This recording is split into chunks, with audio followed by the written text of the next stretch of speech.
Welcome to Planting Joy Gardens. Don't waste your harvest. So, welcome back. We will be doing some harvesting today. It is a 50-degree morning. So, those summer plantings like your tomatoes and your peppers, you have to be careful. But today, I really want to focus in on collecting all of the herbs I'm going to need. You know, herbs are perennials and they can stand up to frost. However, you want to make sure that you collect enough herbs to have them readily available and dried in your home because for those of us who live in zones 3, 4, and 5, our herbs will be buried under drifts of snow. So we want to get on this harvest right away. So first up is the bunching onions. And I generally will take bunching onions all the way down to the base. So, and by collecting it in September, and it's early September now, by collecting it now, I have 45 days for regrowth. And you know, bunching onions will regrow quite quickly. So we're gonna take some bunching onions, and it's just simply just cut it. Nothing fancy here, just cut it, and they will regrow. And so what I will do with these bunching onions is I like to dice them and put them in the freezer. You can also dehydrate them and make green onion powder. So we'll just clean out any of dead pieces so that we don't attract any bad insects. But now we have some bunching onions. So I just took 2 bunches. Let's get you a little closer. I have 2 bunches that I cut down. I could cut the whole thing down. Maybe in a week I'll take another bunch till I have all the onions I need. And here is what it looks like. There you go. Okay, and now we will do the chives, and the chives are here. Let's see if I can get you a good angle. Okay, so the chives are right here in this pot, and I do believe I am going to take a third of it. The same thing with chives. You cut it back, and it will regrow.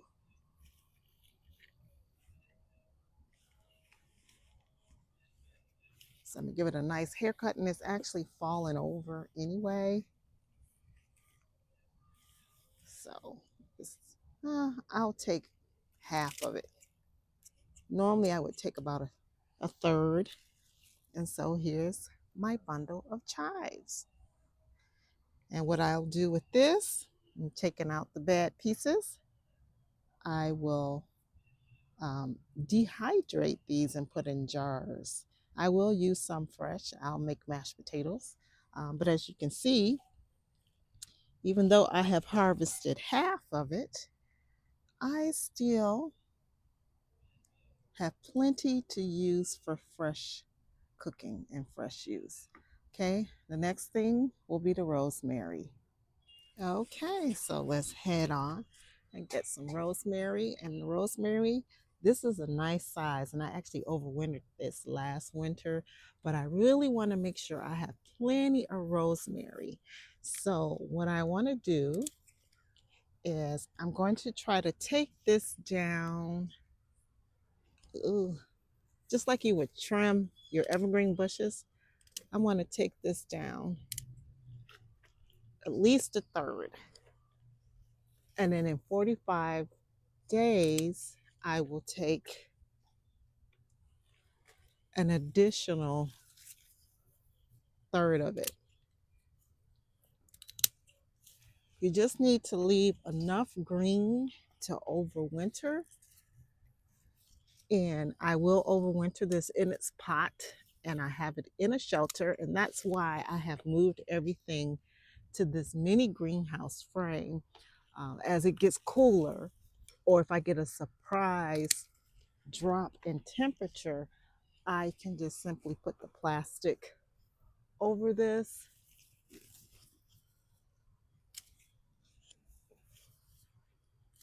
to protect it.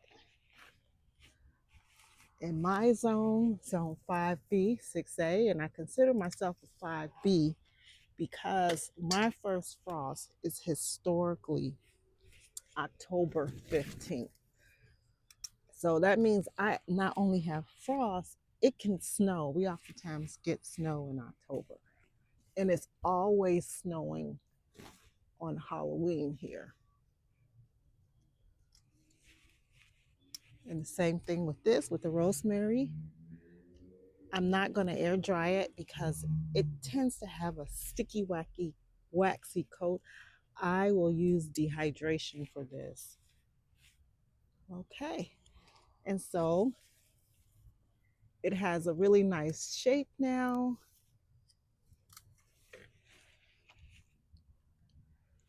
This plant has 45 days to recover since I have pruned it back or harvested it. So I'm going to show you what my basket looks like.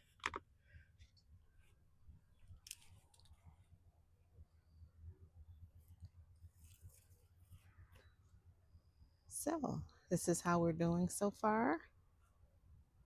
All right, now we're going to get a little thyme.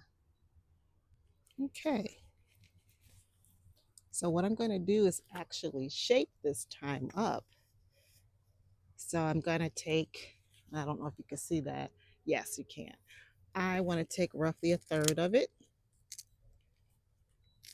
That way I give it enough time to recover over the next 45 days. See? It's plenty time to recover. And I will do a dehydration video after this on how I preserve my spices. I generally don't like to mix them up. So I think that's enough. And see, as you can see, in the process of harvesting, I took a third off of that one, off of this one here, and I just kind of shaped this one up so that it'll be in a nice form when I get ready to um, come back and harvest in 45 days. It won't be spraggly and I'll have enough time for it to recover. Now I do have some bunching onions here that I harvested maybe 2 weeks ago, and you can see how much it has grown in since being harvested. It really has. It grows back just that quickly. Okay, and since I'm out here, I see some red tomatoes, so we'll go ahead and grab those red tomatoes. So the thing to keep in mind as the weather changes, that at this time of year, we have cool nighttime temperatures. And so tomatoes don't like that. It's been really hot. Soon as it cools off a little bit, it really starts to produce. But now you just want to get your tomatoes to ripen up because at any time you could actually lose the plant due to a chill. Remember, these are warm seasoned tomatoes, and I have a lot of tomatoes that need to ripen up here. I have some very large clusters, and I'll take anything that's blushing as well. So you don't have to watch me do this. I'll bring you back so you can see how much I actually get today. So this is what I got for my cherry tomatoes. I do have a lot of them that are blushing, and there are some that just fell off. So I'm literally going to have to come out every day to make sure I don't lose my harvest on these tomatoes. I want them to ripen on the vine, but sometimes that doesn't always work. So let me take you around and show you some of the clusters I have.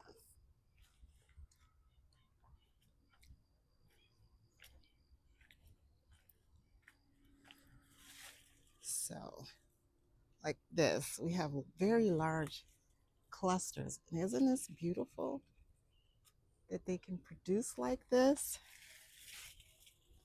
So I just simply cannot wait. And look at this down here. I don't know if you can see it. Look at that. So many tomatoes just waiting for harvest. So I'm hoping that the weather will hold out at least for another 45 days until I can harvest all of my tomatoes out. But we want to just take a quick glimpse of what I've harvested so far. Here we go. I also see some peppers, so I'm going to add some peppers to this. Okay, so I got quite a number of peppers over here that I want to harvest. Okay, let's start with the shishitos here. So I'm going to clip these off. Shishitos should be roughly 3 inches long, and we have quite a number of them. And you can eat them green, you can let them turn colors, you can eat them small. So I do have some really small ones here that I'm going to give them just a little bit more time. But the ones that are 3 inches are definitely coming off. That way the plant can focus on growing out the rest of the peppers. So there's quite a number little bitty ones and so many more that are trying to, where they're ready to fruit up. But I don't want to risk losing everything, so I'm harvesting now. I know a lot of people want all their peppers to pop up at one time and harvest them out. I prefer to grab them as they grow. So we're going to also check on those Marconi peppers. I have some really nice ones here, so we'll grab those as well.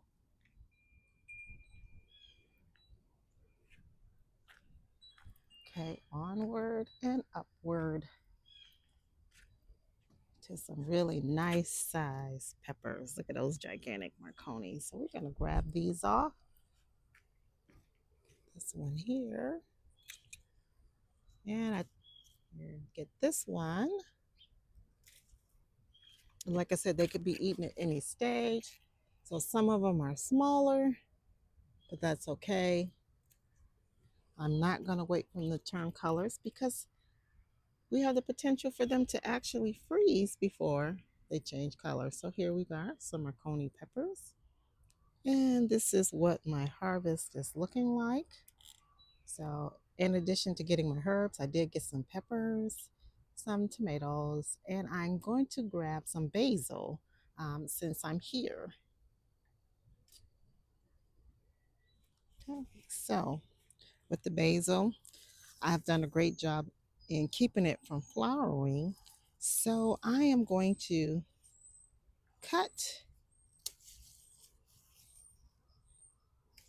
I'm gonna cut roughly a third of my basil plant.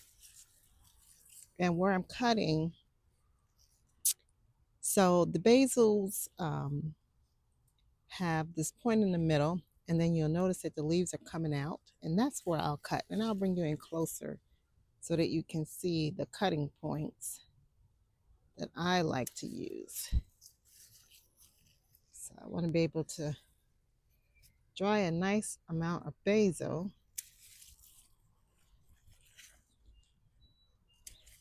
And I'm leaving plenty of fresh basil to continue to grow.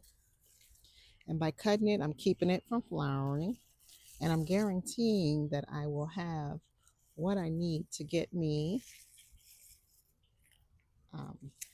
back around to this time of year. So the basil can still do its work of protecting my pepper, but now it's ready to be used as a seasoning. So this is what I'm taking from this plant today. And I'll bring you over so you can see the cuts I've made.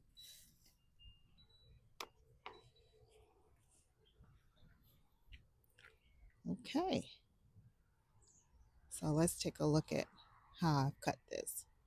So, like this branch, I cut here, and you see that these are coming off. So, these will grow up and out, and it helps the plant to bush. Now, let me just take this piece here. Okay, so now I've cut this point. You can see that it's bushing there, kind of like you cut roses. You look for the spot that has the new leaf growth on it. So I cut here, and so now it can branch out this way and that way. Same thing here. See the number of leaves. You see the baby leaves coming out. That's how you cut your basil. And so you want to cut it to keep it from flowering. You also want to cut it so that you can bring it in and dry it. But there's still plenty of fresh basil for me to use until the plant dies. Now let's see, we can get some leafy greens. So I'm just going to harvest some leaves here from the Swiss chard. Swiss chard is not on the menu today, um, but I want to make sure that I'm harvesting regularly because Swiss chard is cut and come again, which means if you don't cut it, you don't get any new leaves. And so we want to always be harvesting so that we can get fresh growth, and you harvest out the outer leaves.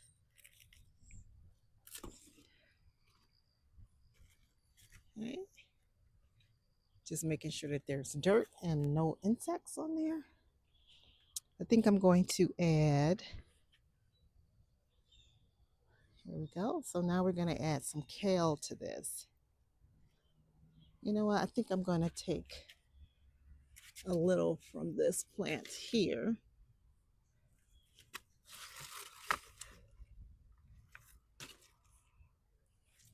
Just to encourage it to keep producing healthy leaves.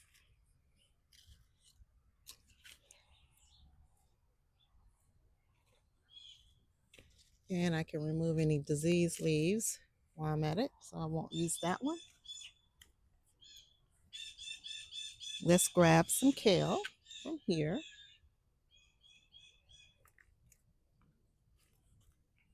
Okay, for the kale. Now I have to be fast with this because as we speak, at this very moment, there are them little dreaded white butterflies everywhere. So I have to just get in and get out. There's no dawdling on this kale, and I don't need to leave this many leaves on. I'm grabbing the outer leaves, and kale is a cut and come again plant. So I'm taking basically the bottom leaves and working up, or the bottom leaves are the ones that are towards the outside and they work inside. So I'm getting some of this kale. And you know, kale is such a super plant that where I have cut on the bottom, it's already growing leaves. So I think maybe a few more leaves. I can make a nice little stir fry. Yeah, I'll take this one too. And I just want to show you, aren't these absolutely beautiful? So they are going to be a little tougher because these are warm weather kales. So I'll make chips out of them. These will be tender because these are fall. The new leaves will be more tender, the center leaves, because they're fall leaves. Okay, so let me seal that back up because the moths are trying to get in. So here is the harvest today. We have some thyme, some basil, some rosemary, some bunching onions. These will be dehydrated. The peppers and the tomatoes will be frozen. The Swiss chard and the kale will become sautés. I'll be adding them to some soup and stews, or I'll be making kale chips. I don't know what I'm going to do with them, but I have them here. So you want to make sure that you're coming out regularly to harvest during the month of September so that you do not lose your harvest. And we'll just take a look around. I have mustards that will be coming in soon. And as you can see, I still have so much more growing, but I don't want to take the chance of losing my harvest to rapid changes in the weather. The time is going to come when our peppers and tomatoes can't make it. But I already have my fall crops, my collards, my chard, my mustard seeds. They're all in place trying to grow now so that I can continue to have at least leafy greens during the fall. So thanks for watching. I hope you get out there and harvest. Oh, I forgot to harvest some oregano. Oh, we'll add that to the basket too. So come back next time and I'll show you how I'm actually drying or preserving my harvest. Have a great day.